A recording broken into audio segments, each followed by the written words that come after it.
Muchas gracias. Gracias, señora presidenta. Señor vicepresidente segundo, pacta sunt servanda. Efectivamente, lo pactado obliga. Y el primer pacto que nos obliga a todos, y a usted en particular por la responsabilidad que ostenta, es el pacto constitucional. El ejemplar acuerdo democrático cuyo artículo 2 establece que la soberanía reside en el conjunto del pueblo español. A usted ese pacto le gusta poco. Ahora se pasea con una Constitución en la mano, recitando artículos como un predicador. Pero no, usted no es un converso, es un impostor. Vamos a los hechos. Primero, los más recientes. El pasado jueves usted se erigió en doble portavoz de los máximos agresores de la democracia española. Por un lado, salió raudo y desafiante en defensa del acuerdo suscrito en esta Cámara con Bildu para liquidar la reforma laboral. Por otro, volvió a arremeter contra la justicia y defendió el indulto para 2 condenados por sedición. Es decir, en el mismo día usted promovió un doble indulto. El indulto judicial del nacionalismo golpista y el definitivo indulto moral y político del nacionalismo filoetarra. En realidad, señor vicepresidente segundo, más que el indulto de los Jordis o los Oteguis, lo que usted debería solicitar es su propio indulto. Porque vamos a la hemeroteca. Es su cruz, lo sé, y eso que de momento ni siquiera voy a citar sus vínculos con la dictadura venezolana. Analicemos su relación con la democracia española. Así podremos comprobar, también usted, hasta qué punto la superioridad moral que exhibe frente a mi partido y otros es puramente irrisoria. La suya en realidad es una inferioridad moral. Esta mañana clamaba usted, nos jugamos la democracia. Sí, pero por usted. Usted es el que ha jugado y sigue jugando contra la democracia. Primero, el terrorismo. Usted tiene una larga relación de intimidad antidemocrática con el inframundo de ETA. Conferencias, entrevistas, tweets, charlas. A usted el terrorismo nunca le ha causado la repugnancia que causa a un demócrata, de izquierdas o derechas. Al revés.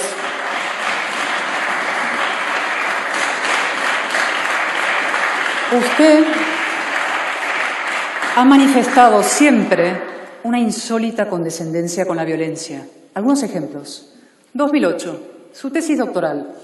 Ahí escribió que la Kale Borroka, esto que volvemos a ver en Navarra, ataques a sedes de partidos, cajeros quemados, disturbios, es una gimnasia. Ya, un entrenamiento. ¿Para qué exactamente, señor vicepresidente? Lo sabemos.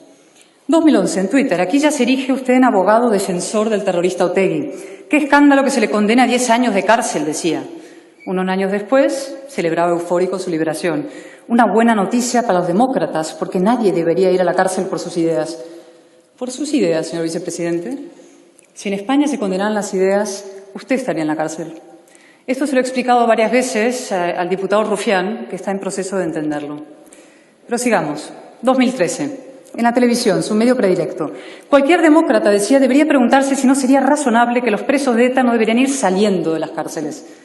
Lo más chocante de la frase es el uso de la palabra demócratas. ¿Para ser un demócrata hay que desear la libertad del terrorista? Entonces, los que pedimos simplemente justicia, un castigo proporcional al crimen, ¿qué somos? Fascistas, eso. Con estas ideas tan avanzadas se ganó usted un merecido prestigio en el civilizado ambiente de las arricotabernas. Allí le invitaban y allí comparecía. Esto es lo que dijo usted una tarde en Navarra. Por mucho procedimiento democrático que haya en España, hay determinados derechos que no se pueden ejercer en el marco de la legalidad. Quien primero se dio cuenta de ello fueron la izquierda vasca y ETA. Lo elaboró un poquito más en el Ritz. Si me preguntaran en el Parlamento Europeo por ETA, dijo, diría que ha causado mucho dolor, pero que tiene una explicación política. En esa sucia adversativa está la clave de su posición. Usted considera que el asesinato político es un derecho derivado del derecho de autodeterminación. Y por eso, en aquella misma taberna navarra, se ofreció usted para una misión especial. Me gustaría, dijo, que me dejarais ser como vuestro embajador. En eso exactamente se ha convertido usted, señor Iglesias, en el embajador de ETA Batasuna en el Gobierno de España, en el burro de Troya de la democracia.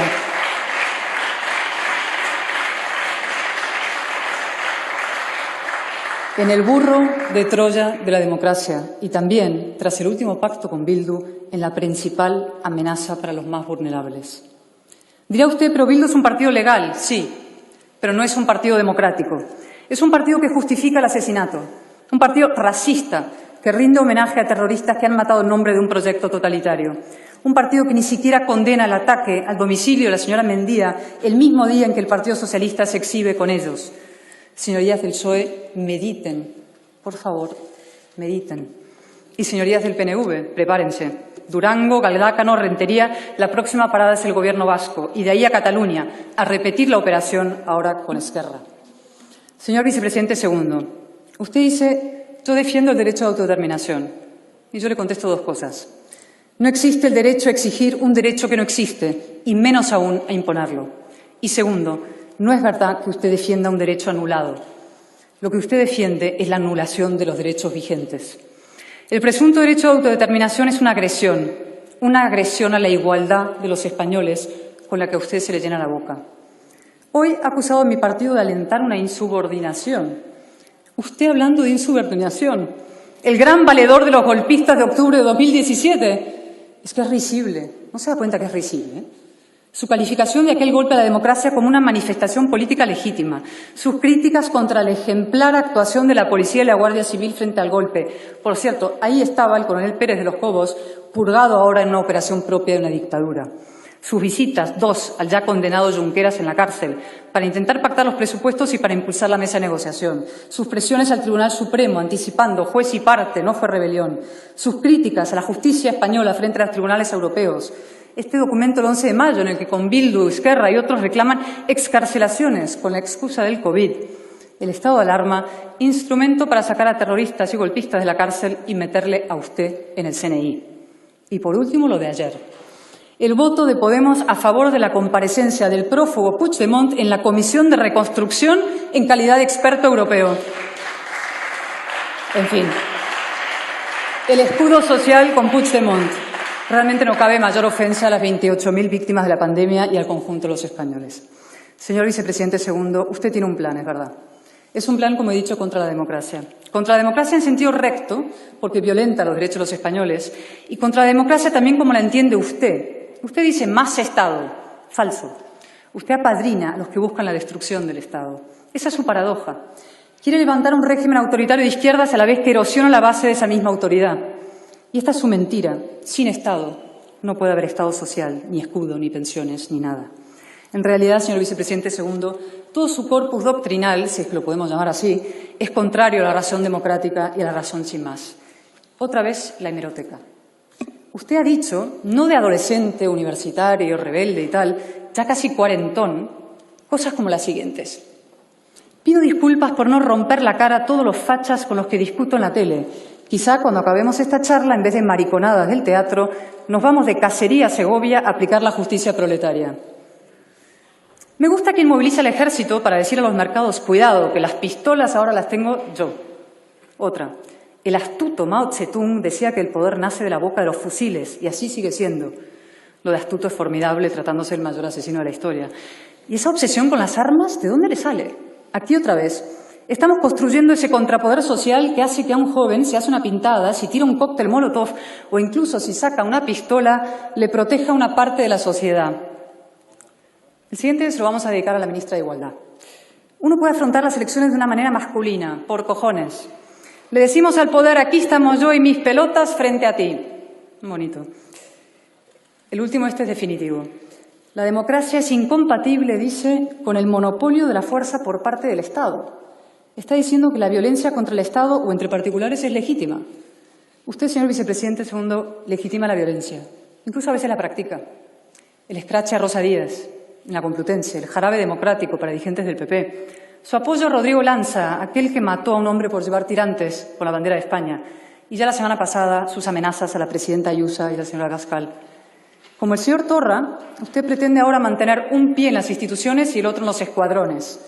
Pensará, supongo, que es más fácil hacer la revolución desde el poder. Desde luego más cómodo, seguro que es. Yo quiero decirle que no hay en ningún gobierno de Europa un dirigente del que pueda citarse semejante arsenal de expresiones y hechos contra los valores de la Europa democrática, pacífica, moderna y civilizada. Varoufakis español. Ojalá. Usted es una anomalía europea. Sus posiciones son de una marginalidad radical. Y no solo por comunista. Como comunista, ciertamente debería usted pedir perdón por los millones de muertos que hermanan a sus ideas con el nazismo. Sus posiciones son marginales, sobre todo, por su vinculación con la violencia. Liquidar la transición, que es un monumento a la reconciliación y la obra política más importante de nuestra historia. Acabar con la Constitución, que es la paz civil española, el marco que nos permite vivir juntos los distintos. Nada de eso puede hacerse contra la otra mitad de España por vías democráticas pacíficas. Usted solo podría imponer su proyecto por la fuerza o en circunstancias muy particulares y lo sabe. Lo reconoció en 2013. Cuando hay elecciones, dijo, en condiciones de normalidad, los comunistas nunca ganan. Los comunistas han tenido éxito en momentos de excepcionalidad, de crisis. Eso es. Usted está aprovechando la pandemia, la tragedia española para hacer avanzar su proyecto, que en definitiva no es otro que el fracaso de la España constitucional, la más justa y fértil de la historia. Y por eso yo no debería dirigirme tanto a usted hoy como a los socialistas, es verdad. Quizá no a la tercera fila hoy, primeras filas.